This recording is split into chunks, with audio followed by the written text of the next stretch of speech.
J'ai reçu ce matin, 23 juin, une lettre de Louis, qui est prisonnier en Allemagne, et qui me raconte pour les Joassart les circonstances de la mort de Georges. Ma chère maman, je t'ai promis de te donner quelques détails sur les derniers temps qui ont précédé la mort du pauvre Georges Joassart. Notre groupe d'amis se composait de Georges Joassart, Fernand et Gaston Mies, frères de notre sous-lieutenant, Herté, garde civique volontaire de Bruxelles, Gavage, caporal, fils de l'ancien professeur de Saint-Servais, et moi.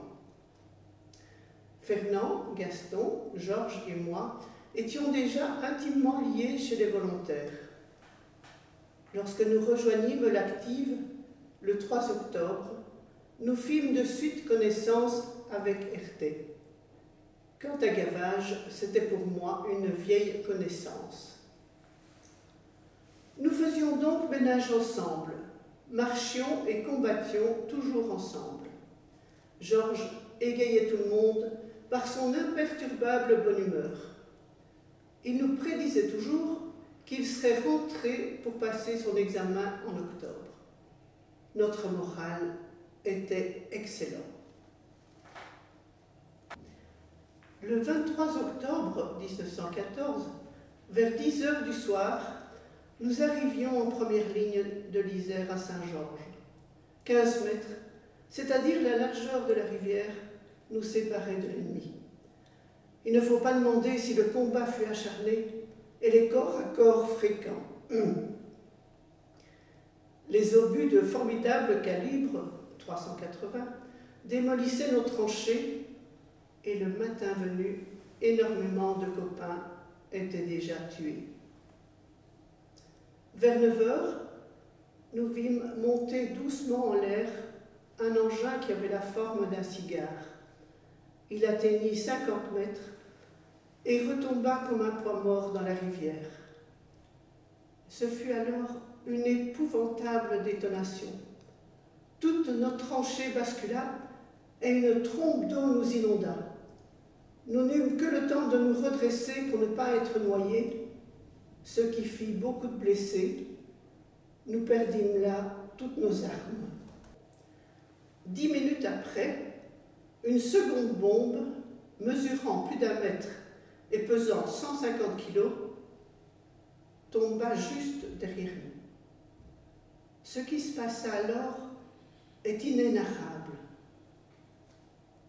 Fernand Gavage et d'autres perdent la tête, s'enfuirent de la tranchée et furent aussitôt fauchés par des mitrailleuses.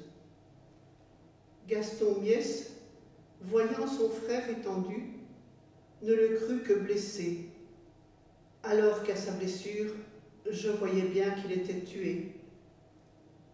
Malgré toutes mes exhortations, il voulut aller le rechercher. Herté l'accompagna et Georges voulut en faire autant, ce à quoi je m'opposai formellement, à tel point que je dus employer la force. Mais il m'obligea à lâcher prise.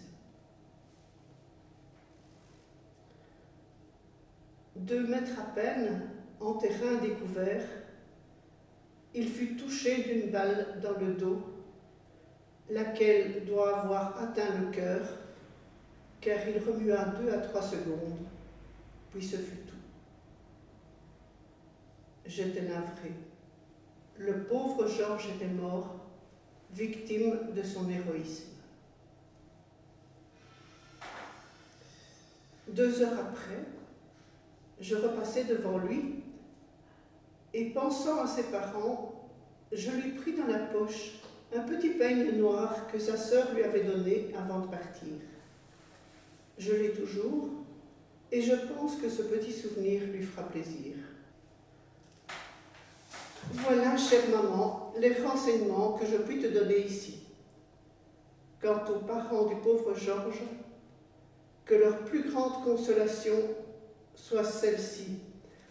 Leur fils est mort en héros et en fervent chrétien.